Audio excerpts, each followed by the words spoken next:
বিশ্বকে অবাক করে দিয়ে আর্জেন্টিনার বিশ্বকাপ স্কোয়াডে দুই অকল্পনীয় চমক নিয়ে আসেন লিওনেল স্কালোনি। নিজেদের চতুর্থ শিরোপা জিততে লিওনেল মেসির সাথে দুই অসাধারণ মানের ফুটবলার যোগ দিতে পারেন আকাশে নীলদের স্কোয়াডে, যারা কিনা হতে পারেন তাদের তুরুপের তাস বিশ্বকাপ স্কোয়াডে। তবে কোন দুই চমক নিয়ে আসছেন আর্জেন্টাইন কোচ, সেটাই জানবো রিপোর্টে। দরজায় করা নাড়ছে 2026 ফিফা বিশ্বকাপ। ব্রাজিল, জার্মানি এবং পর্তুগাল সহ বেশ কিছু বড় দল ইতিমধ্যে নিজেদের স্কোয়াড ঘোষণা করে ফেলেছে। সবার অপেক্ষা এখন আর্জেন্টিনাকে নিয়ে। নিজেদের ইতিহাসে চতুর্থ বিশ্বকাপ ট্রফি জিততে কাদের কাদের স্কোয়াডে রাখেন সেটাই দেখার পালা। তবে বাতাসে গুঞ্জন এবং মিডিয়ায় উঠে আসছে বেশ কিছু চমকপ্রদ তথ্য। এবারে বিশ্বকাপ স্কোয়াডে দুটি বিশাল চমক নিয়ে আসছেন আর্জেন্টাইন মাস্টারমাইন্ড লিওনেল স্কালোনি। নিঃসন্দেহে বর্তমান সময়ের সেরা দল হিসেবে 2026 বিশ্বকাপে অন্যতম ফেভারিটের তকমা থাকবে আলবিসেলেস্তাদের সাথে।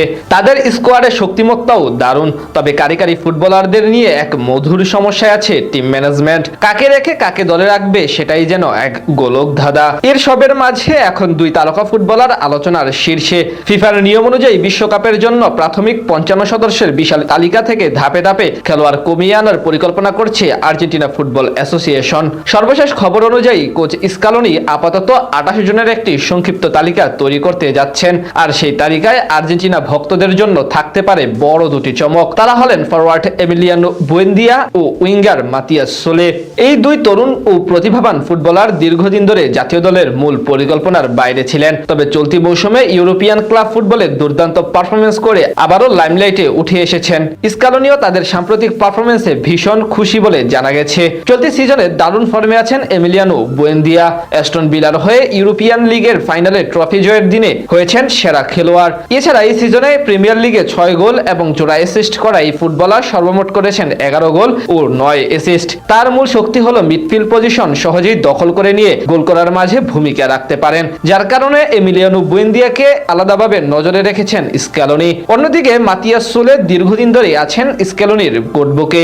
সম্প্রতি ইতালিয়ান ক্লাব রোমার হয়ে অসাধারণ পারফরমেন্স করে আরো একবার আলোচনায় এসেছেন তিনি। রোমার জার্সিতে চলতি মৌসুমে 41 ম্যাচে মাঠে নেমে 7টি গোল ও 8টি অ্যাসিস্ট করেছেন এই তরুণ। এই অ্যাটাকিং মিডফিল্ডার যে কোনো সময় ম্যাচের মোড় ঘুরিয়ে দিতে ওস্তাদ, তাই তাকে নিয়ে প্ল্যান সাজাতে পারেন লিওনেল স্কালোনি। এই দুজন যদি শেষ মুহূর্তে আর্জেন্টিনার স্কোয়াডে ডাক পেয়ে যান তাহলে সেটি হবে বড় চমক। এমনিতেই দলে লিওনেল মেসি, হুলিয়ান আলভারেস ও লাউতারো মার্টিনেজদের নিয়ে তাদের আক্রমণ ভাগ বেশ সমৃদ্ধ। তার উপর নতুন এই দুই ফুটবলারকে নিয়ে বলা চলে মধুর সমস্যায় পড়েছে বর্তমান বিশ্ব চ্যাম্পিয়নরা। এখন দেখার পালা তাদের নিয়ে কেমন পরিকল্পনা সাজান লিওনেল স্কালোনি। বর্তমান বিশ্ব চ্যাম্পিয়ন আর্জেন্টিনা এবারে বিশ্বকাপে খেলবে যে গ্রুপে, সেখানে তাদের প্রতিপক্ষ আলজেরিয়া, অস্ট্রিয়া ও জর্ডান। আগামী 16 জন কানাসাস সিটির অ্যারোহেড স্টেডিয়ামে আলজেরিয়ার বিপক্ষে ম্যাচ দিয়ে শিরোপা ধরে রাখার মিশন শুরু করবে লিওনেল মেসির দল।